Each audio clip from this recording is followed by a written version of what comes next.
Making homemade bread is so easy, even I can do it. You just need 6 main ingredients. You have a bit of sugar, some water, tiny bit of butter. You can use margarine if you want. And you've got a sprinkling of salt, and then you have yeast. Then use flour. You can use granary or white, or you can mix them together.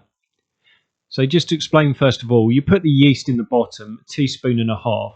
Put it in the bottom, it helps the bread rise easier. Then you put your flour in. So you've got a choice. You could have an all white loaf, 475 grams of flour, whatever you do. You could have it all granary, or if you want a mixture, which is quite nice, it's 300 grams of white and 175 grams of granary. So when you've finished mixing, what you're going to do is just put 20 to 25 grams of butter in, and then a sprinkling of salt, and then just under a teaspoon of sugar. Add your 320 mils of water, and that's it. Then the bread machine does the rest for you.